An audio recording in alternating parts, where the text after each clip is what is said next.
Hello বন্ধুরা, আপনারা কেমন আছেন? আশা করি খুব ভালো আছেন, সুস্থ আছেন। আর আজকে নতুন একটা রেসিপি নিয়ে আবারও চলে আসছে আপনাদের সামনে। আজকে নিয়ে আসে আলুর পরোটা।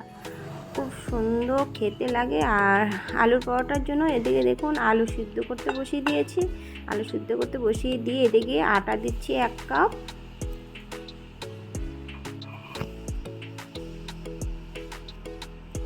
আর 1 বাটি ময়দা দিয়ে দিচ্ছি।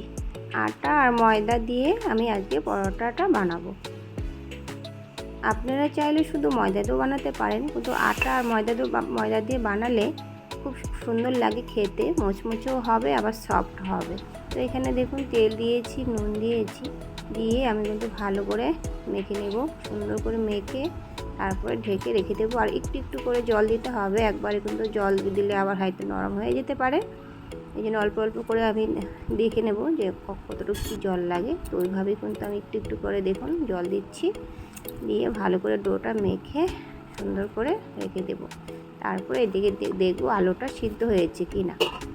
তো চলুন এদিকে দেখি আলুটা সিদ্ধ হয়েছে কি না। হ্যাঁ, আলুটা দেখি পারফেক্ট সিদ্ধ হয়ে গেছে। এখন আমি নামিয়ে দেবো। চলুন নামিয়ে আলুগুলো ছুলিয়ে নিই। ছুলে তারপরে কিন্তু আলুগুলোতে কী কী দেবো সেটা দেখুন।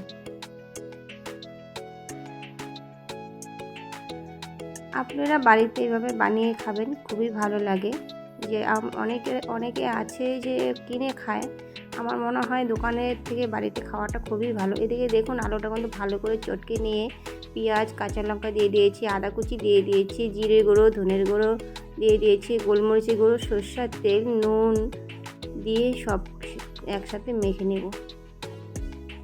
ধনেপাতা হলে ভালো হয়, তো ধনেপাতাটা আমার কাছে ছিল না, ওই জন্য তার জন্য ধনেপাতাটা দিতে পারলাম না।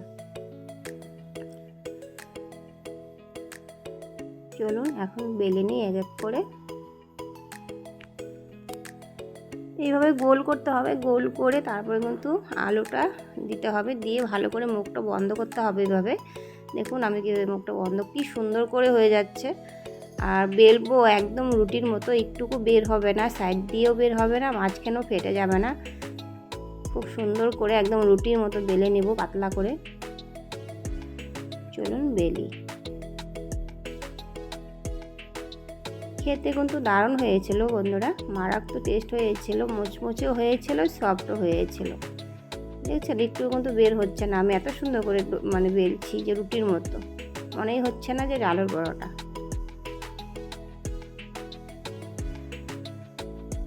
অনেকে আছে আলুর বেললে পরে দিক সাইড দিয়ে বের হয়ে যায়, ফেটে যায়। দেখুন আমি বেলছি, একটু কিন্তু ফাটছে না। সেইভাবেই মাপ মতো দিতে হবে, বানাতে হবে। চলুন এখন বেলা হয়ে গেছে, ভেজে নেব। একটু তাওয়াতে তেল দিয়ে দিয়েছি, সূর্যমুখী তেল, আর একটু দিয়ে দিয়েছি। এখন উল্টে পাল্টে ভেজে নেব সুন্দর করে।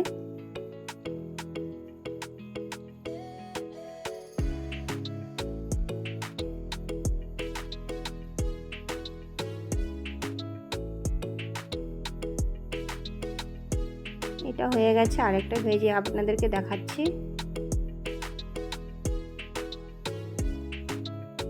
আগেরটা অনেকটাই বড় হয়েছিল, একটু বড় করেইছি, আর এটা একটু ছোট হয়েছে।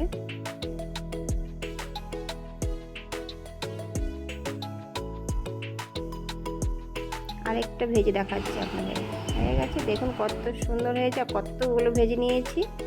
এখানে 7টা থেকে 8টা আমি কিন্তু ভেজে নিয়েছি। আর দেখুন আপনাদেরকে একটু আমি দেখাচ্ছি খেয়ে, তো কত সুন্দর সফট হয়েছে। আর এটার সাথে কোনো কিছুই লাগে না, একটু খালে টমেটো সস হলেই বাস হয়ে যায়, আর কিচ্ছুইটাই লাগে না। দারুণ হয়েছিল। তো বন্ধুরা, আমার আলুর পরোটার রেসিপিটা কেমন হয়েছে প্লিজ কমেন্ট করে একটু বলবেন। আর যদি ভালো লেগে থাকে তাহলে একটু লাইক শেয়ার করে দেবেন। আর নতুন বন্ধুরা যারা আছেন তারা একটু সাবস্ক্রাইব করে পাশে থাকবেন। তো আজকের মতো এখানেই, টাটা বাই বাই। আগামীকালকে নতুন একটা রেসিপি নিয়ে হাজির হয়ে যাব।